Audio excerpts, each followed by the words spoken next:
Hello, hello, learners. A slightly different situation today and a slightly different time. We're screen sharing and look at the multitude of faces in the screen. Team Real Talk. So nothing has changed. Real issues, real conversations, and very real educators here on my screen. Thank you so much for joining. Thank you, Dilek. Thank you, Alana, for hailing all the way from Turkey and stretching your already very busy timetables to just be here in this chat with me. Okay, thank you so much. Today on Team Real Talk, because Dilek and Alana are such amazing Reggio-inspired PYP educators, we're gonna be chatting how to maintain that awe, wonder, and curiosity that are at the core of Reggio and PYP classrooms in the times of, well, let's not say awe and amazement and wonder, but more anxiety and confusion. So how to do Reggio and PYP in the global pandemic. So we're gonna crash course it and share those reflections today. Again, welcome and thank you so much, ladies. Thank you for inviting us and noticing our work online. We are very proud of ourselves, our small steps that we've made so far. But it's great to know that there are people who think alike with us and who is still wondering about how to support and cultivate curiosity remotely. Yeah, so it is. Sure. Yeah, it is very pleasure to meeting with you. So we are very passionate, like all of us, like here, very passionate about Reggio Emilia approach and PYP and how we put this approach in PYP frame. So yeah, thank you for the opportunity to sharing our also ideas and less inspiring people as well. Well, it's my absolute pleasure. Like I said, from the moment I came across your account and I saw the type of content you were pushing out and the type of, elements that you wanted to lighten up almost in educators, get the conversation going, get the reflection going, which is very much after my own heart.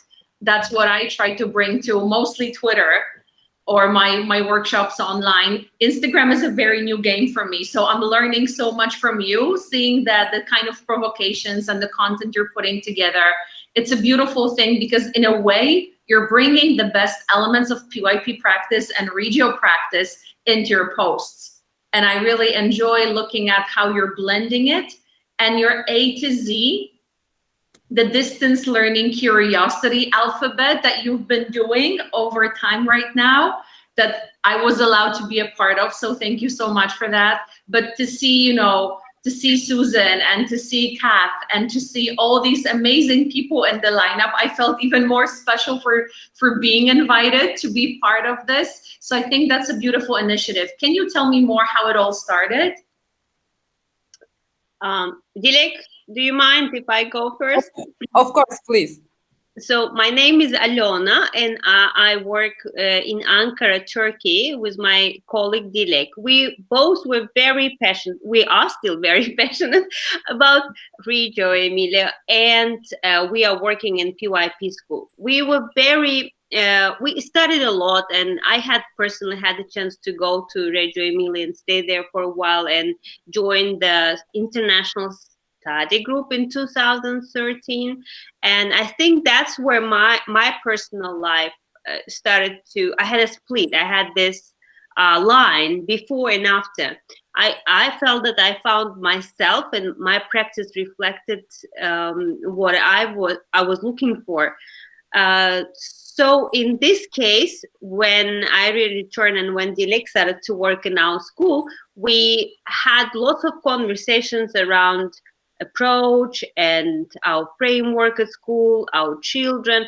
And this is where the whole story started, when we started to document things together, learn together, listen to each other, and just discuss things and plan things together. And at some point, Dilek moved around, so she went to States. She worked in another school in the United States. And then when she came back, she said, why don't we start? Why don't we have a project together? We have so many things that we've collected. Why don't we share it with others? So that was a challenge. The first, we accepted it as a challenge, but we noticed that we started to enjoy it. It wasn't only the challenge, it was a enjoyment for us, because we started to plan together more, we discussed things, and we focus on listening more. That's where we decided to maybe have this Instagram account, and like, let's see what people think, maybe they will help us. And A to Z, just because of distance learning, while listening to our children, we heard that not many questions coming out. Our teachers were talking in between themselves, kids don't ask questions. How do we document them? What do we do with questions? How do we support curiosity? How do we care about our parents at the same time? And that's how we came up with A to Z. What if we put it into a framework of the alphabet? Maybe just because we're early years, like how you start with the alphabet and they have alphabet is everywhere. So that kind of helped us to find the path, let's say. And as educators, we value relationship. So we want to think each other and with the whole community. So we know that you guys are there for us to share your thinking, ways of thinking, so we can build this journey all together. So it was also kind of our inspirations on this one. And as Alana said, it was a hard decision for us to at a start, even thinking about our logos. So where we are starting, the words that needs to come out. So it took us days and days. Finally, we came with a logo with all the ideas put together. Now we are trying to pull out all the ideas, combine them together and continue our journey. And thank you very much for joining our A to Z, Aga, the box. After we started, wow, let's search more, because we are researchers, right? We started searching more ideas. Okay, yes, look at from Reggio side and put it in PYP and find the best, the one that we can share with the community. So it is also even box 3 letter words.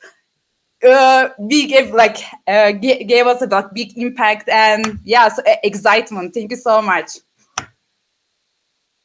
Oh, it was an absolute pleasure. So thank you for including me. And that's a bit of a passion of mine. I'm very sensitive to design, and maker movement is always on the back burner of how we look at ateliers, how we look at the learning environments, how we look at the third teacher and the role of the atelierista in the community, and working with sustainable resources and loose parts. And for me, a box, it's such a beautiful invitation and provocation.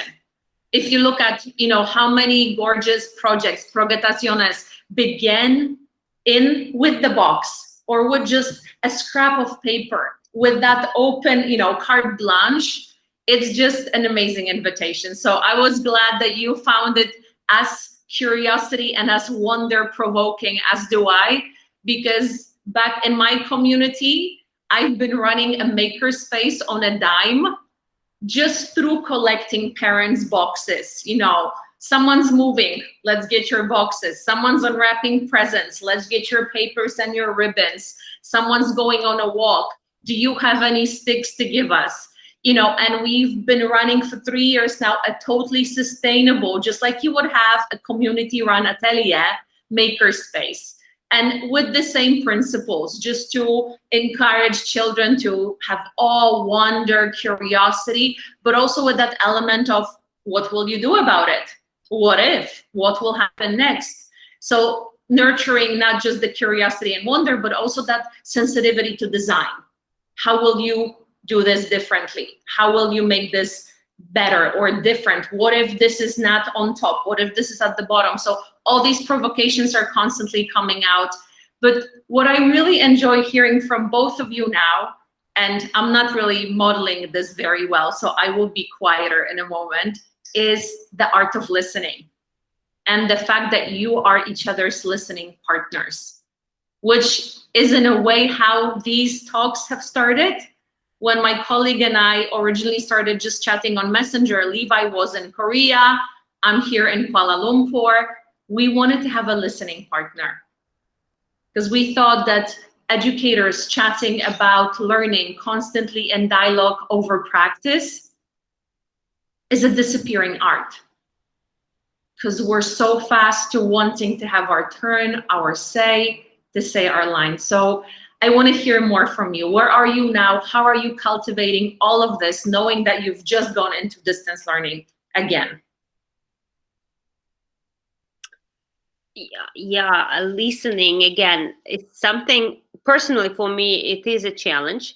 I mean, I live in a big family, and even inside the house, sometimes you feel like no one is listening to me. Or, I mean, and then I say, like, why they should listen to me? Maybe I have to listen to them. And sometimes it just, makes me stop and just close my mouth and say, just listen. At the same time, I mean, I've been in the classroom for 16 years in pre-K and K. I've been teaching, and I think that's where listening, I develop better listening, because kids, they don't wait. They just want to talk, and they speak at the same time, and you just learn together with them. So again, when you are a passionate educator, when you're in a team of passionate educators, we also sometimes we don't wait. We just want to speak. And that's where I think, again, with Dilek, we practice a lot, because we're lucky we have similar ideas in regarding inquiry and regarding the whole project we're running right now. But it's even small things about design, how we design things, how we come with intention. When we planning an intention, we have different ideas, and that's where I think we practice a lot with Dilek. Dilek, do you want to add anything? Yes. So as Alona said, like learning how to listen, I think it is also a process for us, like as human beings as well. So I think like most of us in that stage, like realize how much we are missing when we not stop talking from the children. So when we step back and start listening, then we can hear their thinking, ways of thinking, their theories, their emotions. This is how we understand them and they reflect. Right? So I think with Alona as well, and we are listening there, we are reflecting, we are building or thinking, and I think what we like in our relationship, we like challenge our thinking. So this is the other thing. We like the challenge children, and we like to challenge each other as well. I think so this is how we are like moving up, and our process is very joyful. And I think we always say and keep reminding each other as well, nothing without joy. So yes, and just to add to the part of how about listening when you're doing your stuff remotely with the students, right? Especially early years. While we both work closely with early years, I think, again, listening is important. Of course, you need some routines, because if you just let them talk, all of them are talking at the same time, even on Google Meet or Zoom, right? But again, you first establish routines. That's where we've started practicing last March. And we actually notice that kids are learning very well in terms of muting, unmuting. But again, how to cultivate this curiosity, how to teach them listen to each other. It's just modeling it is important, and reminding them that now someone is talking and he has an idea. We have to be respectful to this idea. It's sometimes challenging to take notes during online meetings, with morning meetings, let's say, with kids, or any class group meetings. But again, it's good that we can record our sessions, and then we'll listen to it again and say, oh, this group of kids had some wonderful ideas, and how can we use this idea? An example, if we take our example as our project, for example, you, Aga, came with a wonderful idea for letter B. You said box. So we were so excited when we heard the word box. We just said, oh, we are feeling the same, because Dilek was preparing the box slides. And when you gave us this push, so we listened to your idea, and then our idea started to bubble. I think this is what's happening in the classroom as well. It doesn't matter if it's face-to-face or remotely you're teaching. If you look at the person who is talking, if you listen and take notes, especially with young kids, they like when you take notes of what they're saying, because they feel very important. They say, oh, she's taking my notes. Oh, that it's something, what I say means to her a lot. Because nowadays parents, they don't always can be at home. We have parents who are doctors. They are staying in the hospital. They cannot come home. There are some parents who are old, and they, sometimes they're separated. There are lots of life stories we have. But at least we can give them this chance as teachers to listen to their ideas and sparkle their curiosity. And again, just to echo what you've so beautifully both said, the fact that we pay attention to the children, that we notice, that we put value in their words, that is such a great gift. And I think if you can render at least a percentage of that over these calls, over these live meets, and whether it's a sharing circle, whether it's a reflection round or a morning chat or the end of the day chat, I think it's so worth it. And that's where it's really hard to bargain for time with families, because I remember when we started back in March, we were very protective of not putting our children in the early years through the live meets, because we thought, oh my gosh, so much time spent online. We've already done so much on CISO. We've posted activities for them, the choice grids. Too much, way too much is taken from the tangible play, from the purposeful play, with the environment at home, because we've done a lot of supporting our parents how to set up the third teacher at home. We said, you're not alone. We gave our parents webinars, tutorials, ebooks to support the ever-changing environments at home, to make sure that they can harness all these opportunities. But then we thought to ourselves, oh my gosh, so much time still spent on being online. And then again, now we're coming back to live sessions with our early years children for the social component, for the listening, for the dialogue, for the conversation, because that's where the relationship, like you've just said, which are the clue of it all, are built. And for children to learn and to be even ready to learn and wonder and be curious, they need to feel safe first. And that safety comes from the relationship. So seeing you online when you cannot really respond and it's a lovely recording doesn't make that much of an impact. But if they can exchange ideas and even have you as a sounding board on the screen, smiling and beaming at them as we are at one another right now, this just adds fuel to that conversation, and you want to give out more, you want to share more. So, well, it's beautiful chatting with you. And I'm wondering if what we could do now is stop the recording and make it a part 1, because I'm a little worried of my tech skills uploading it into Insta through recordings for the first time and seeing if I can even pull it off, moving it from my computer to my phone and then into IGTV. So if we could finish with that and then chat off camera and see what the future holds for part, hopefully 2. Perfect. Okay, great. Thank you. Thank you again, Dilek. Alona, such a pleasure. You cannot imagine how much, like you've said, joy you've given me this evening. Thank you. Thank you so much for inviting us. Thank you so much. My pleasure. Well, ladies and gentlemen, that was Dilek and Alona from Reggio-inspired PYP. If you haven't followed this Instagram channel, you better. You better. Thank you. Thank you.